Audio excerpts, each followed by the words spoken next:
keeping control of your dog in extreme distraction situations. We've had the dogs stay still and we've walked away. We've had everybody kind of heel and figure eight and walk in between with some distance. Now I want to push it to the next threshold and have you guys get as close as possible and actually walk through this line and see how well behaved your dog can be. Now this is not just a drill for the person walking through, walking on the coals, if you will.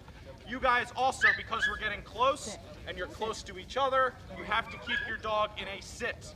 Right now, some of your dogs are in a sit, some are in a down, some are not in a heel. I want your dog to be positioned by your side in a heel. Like a gun in a holster, it should fit in a slot. Right here. It should be touching you, it should be on your heel side. Right there.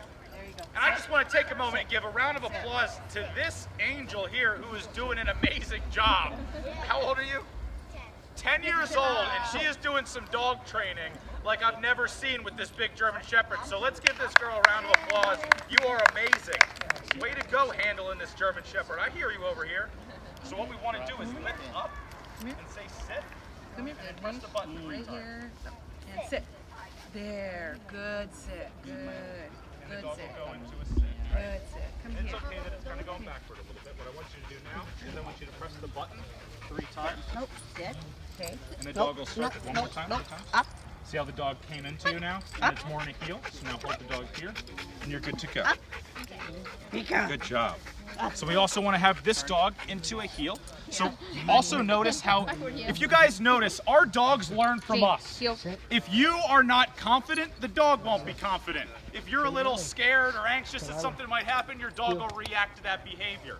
If your body is pointed like this, and you want the dog to be here, or your feet are a little off, your dog's feet are going to be a little off. So what I want you guys to do right now before we do this is make sure your feet are perfectly pointed straight in front of you.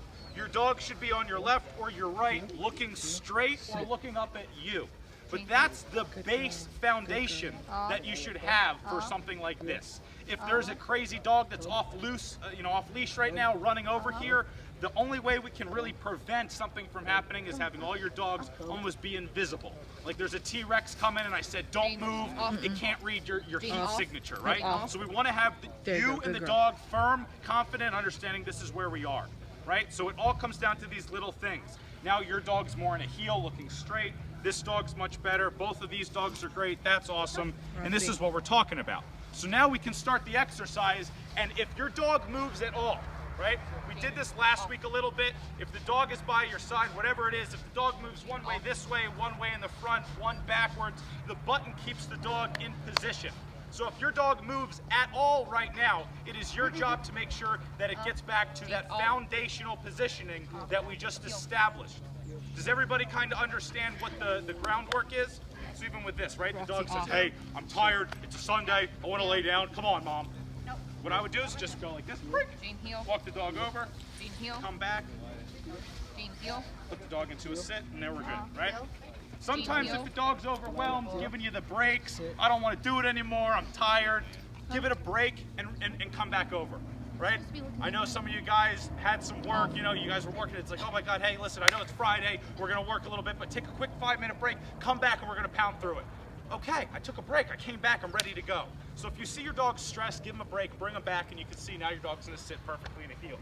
So what I'd like to do is actually, some of these dogs are a little underreactive. I'm going to have you. I want you to come through first. I see you hiding back here.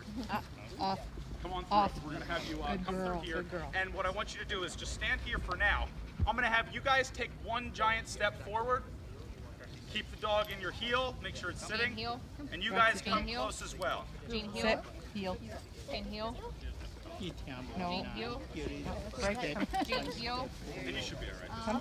Come. So this is almost like one of those football huddles. We're about to go into the game. I'm going to come through and almost give high fives. It should be this close that technically there should be so many opportunities for me to react, right? And you're going to come back and walk back through. So you're going to come up and go through. It's okay that we're close. You're at a concert right